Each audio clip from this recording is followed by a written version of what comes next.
Election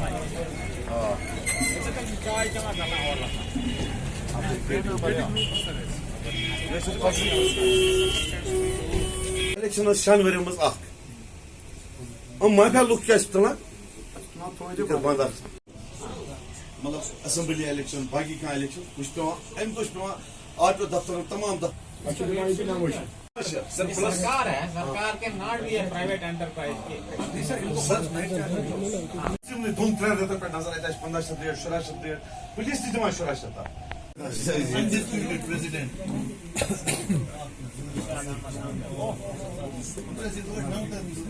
ये world record मेरे लिए काम आसान हो जाएगा, सपोर्ट अच्छा है.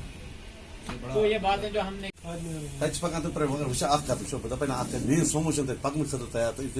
ये मेरा बेसिक मकसद जो इस दौरे का ये था कि मैं इन हमारे जो यहाँ ड्राइवर साहिबान हैं, इनके जो ज़ोमा हैं, इनके लीडर साहिबान जो हैं, मैं इनसे बात करूं, इनसे फीडबैक ले लूं. ठीक है, मैं शायद आज प्रॉब्लमों का अजाला करने के लिए नहीं आया था, उस नियत से नहीं आया. ठीक है, तो पहले मुझे इनके साथ तारुफ करना था. तो मेरी इनके साथ बात हुई, आप भी थोड़ा सा लेट में आके आप भी where also participant of this conversation. हमारी बिल्कुल फ्रैंक एंड फ्री कन्वर्सेशन हो गई. मुझे नहीं लगता इन्होंने कोई ज़्यादा प्रॉब्लम्स बताई. ठीक है, इनकी प्रॉब्लम्स जो हैं वो छोटी छोटी प्रॉब्लम्स हैं, एड्रेस हो सकती हैं, आराम से एड्रेस हो सकती हैं. ये कोई बड़े डिमांड्स लेके मेरे पास नहीं आए. इनके बहुत छोटे छोटे मसाइल हैं जो आराम से हल हो सकते हैं. मेरी नोट्स में आ गए इनके मसाइल. कुछ मसाइल को हल तो हम अभी इंस्टेंट डिसीजन कुछ ले चुके हैं, जो मेरे ARTO साहब मेरे साथ हैं, मेरे इंस्पेक्टर साहिबान मेरे साथ हैं जो यहाँ आपका बारामूला देखते हैं. कुछ छोटी छोटी प्रॉब्लम्स को मैंने ऑन स्पॉट डायरेक्शन दी है अपने ऑफिसर्स को कि ये एड्रेस हो गई, ये समझ लें एड्रेस हो गई. कुछ प्रॉब्लम है जो गवर्नमेंट लेवल के डिसीजन हैं, तो मैं इनका उसमें इनकी सिफारिश जिस लेवल पे करने की ज़रूरत है, मेरी सिफारिश जो भी इनके हित में है, मेरी सिफारिश उसके साथ साथ होगी. मैं समझता हूँ वो एक बहुत ही बड़ा मसला है. ये डिपार्टमेंट बहुत बड़ा है, मैंडेट बहुत बड़ा है. 2 डिस्ट्रिक्ट्स कुपवाड़ा और बारामूला की आबादी 20 लाख से कम नहीं है. आपको पता है तकरीबन 2 लाख के आसपास नज़दीक की गाड़ियाँ हैं इन 2 डिस्ट्रिक्ट्स में.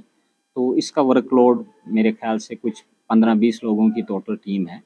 हमारे कुछ पोस्ट्स रिक्रूटमेंट में फंसे हैं, स्टाफ की भी बहुत ज़रूरत है. आई होप वो जल्दी से रिक्रूटमेंट फाइनल होके आएगी. स्टाफ में भी थोड़ा कमी है, मैं एडमिट करना चाहूँगा वो. लेकिन हमारे ARTO साहब ये तो दौड़ धूप करते रहे हैं कुपवाड़ा और बारामूला के दरमियान. अब बारामूला कुपवाड़ा का अलग अलग इंशाल्लाह ARTO होगा. मुझे लगता है हफ्तों की नहीं दिनों की बात है. हमने रिक्वेस्ट की है, इंशाल्लाह ये हो जाएगा. ठीक है. ये रियाज साहब आपको भी पता होगा हाई कोर्ट का एक डायरेक्शन है, उसमें हाई कोर्ट का बिल्कुल क्लियर कट डायरेक्शन है, जो भी पेरिफेरी से श्रीनगर सिटी में गाड़ियां आती हैं उनको एक लिमिट तक आने की इजाज़त है. ठीक है, तो हाई कोर्ट की डायरेक्शन को हमने इन लेटर और सेपरेट माना है. तो जब तक हमने उसके इस डायरेक्शन की हाई कोर्ट की डायरेक्शन की नज़र में हमने इंटरनल सिटी में हमने एक स्पेशल बस सर्विस शुरू की है. हम श्रीनगर सिटी का जो प्लान बना रहे हैं इंटरनल ट्रांसपोर्ट का, मुझे नहीं लगता जो बारामूला से कम्यूटर है वो अगले 15-20 दिन के बाद जब श्रीनगर आएगा तो श्रीनगर में इंटरनल मूवमेंट के लिए उसकी कोई प्रॉब्लम नहीं होगी. सर ये बात ये भी मेरे नोटिस में लाया. इनके ये ड्राइवर साहबान के जो रिप्रेजेंटेटिव हैं इनके हैं जी ये इरशाद साहब ने मेरी नोटिस में लाया है. मैंने ARTO साहब को डायरेक्शन दी है कि यहाँ जितने भी DDOs हैं जो ये गाड़ियाँ हायर करते हैं, इनकी तरफ से, हालांकि ये कानून है, एक रिमाइंडर जाना चाहिए हर एक DDO की कोई गाड़ी परमिट के बगैर हायर ना की जाए. प्राइवेट गाड़ियों से आपका मतलब क्या है?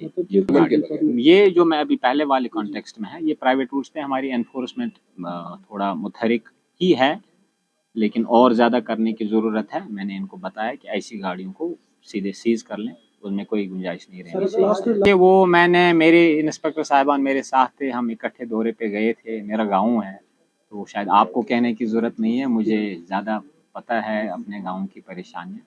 आइडियली तो मैं भी चाहूँगा वहाँ मिनी बस चले, लेकिन रोड जो वहाँ है वो सेफ नहीं है मिनी बस वहाँ. सर आखिरी सवाल. ठीक है, उस इंटरम मेजर में इन्होंने हमारा साथ दिया है. वहाँ 1-2 सोमो चलती हैं, उसका टाइम शेड्यूल इन्होंने सरपंच साहब के साथ बैठ के बनाया है उस टाइम शेड्यूल के हिसाब से वो वहाँ यहाँ से सोमो सर्विस जाएगी और एडिकेट सर्विस जाएगी। और मैं चाहूँगा उसका रोड का जो बॉटल नेक है वो मैं भी R&B के साथ अपने एज एन उस वहाँ के गाँव के बाशिंदा होने के नाते मैंने भी उनको भी रिक्वेस्ट की है कि वो बॉटल नेक वहाँ से हटाएं, ताकि शायद हम अगले फ्यूचर में वहाँ एक मिनी बस चला पाएँ। एजेंट सिस्टम है, ये एक परसेप्शन है। एजेंट आप किसको कहते हैं? ये ड्राइवर साहिबान है, इनकी एक यूनियन है, इनके अलग अलग बहुत सारे ड्राइवर साहबान के इश्यूज़ होते हैं, किसी को फिटनेस है, किसी को रजिस्ट्रेशन है। अब ये ड्राइवर साहब रोज़ रोज़ तो ARTO के पास जाएगा नहीं, इनका एक दिन भी बहुत कीमती होता है। इसकी लाइवलीहुड है, जब दिन में कमाई करेगा तो शाम को अपने अयाल को खिला सकता है। अब इन्होंने कोई एक बंदा अपना रखा हुआ है जो इनकी तरफ से वहाँ बेसिक एप्लीकेशन कहीं फाइल करता है, ठीक है। तो मुझे नहीं लगता उस हद तक वो इलीगल है, लेकिन जहाँ खुदा ना खास्ता पैसा लेने देने की अगर कहीं शिकायत है, आपको स्पेसिफिक शिकायत, मैं ड्राइवर साहिबान भी यहाँ बैठे हैं, उनके लीडर भी बैठे हैं, मैं इनसे भी गुजारिश करूँगा, आपसे भी गुजारिश करूँगा, मेरी नोटिस में लाएं, उसमें कोई भी कोताही नहीं होगी, जो भी सीरियस से सीरियस एक्शन होगी वो ली जाएगी। ARTO साहब से अभी बात की और इनसे रिक्वेस्ट की कि ये मसला DC साहब के साथ उठाए, लैंड और आइडेंटिफाई करें। कुछ 4 कनाल का पैच उन्होंने कमिट किया हुआ है, बेशक हमें और ज़मीन की ज़रूरत है, स्पेशली जो ट्रायल ग्राउंड के लिए है। तो ये एक बार फिर से DC साहब से ये इशू उठाएंगे और मैं DC साहब से भी रिक्वेस्ट में मेरी तरफ से रिक्वेस्ट जाएगी कि जहाँ भी हमको लगे कि कहीं स्टेट लैंड का कोई चंक खाली है जो हमारी ट्रायल ग्राउंड के लिए ठीक रहेगा, तो हम आइडियली चाहेंगे कि एक सोपोर में भी हो, एक बारामूला में भी हो,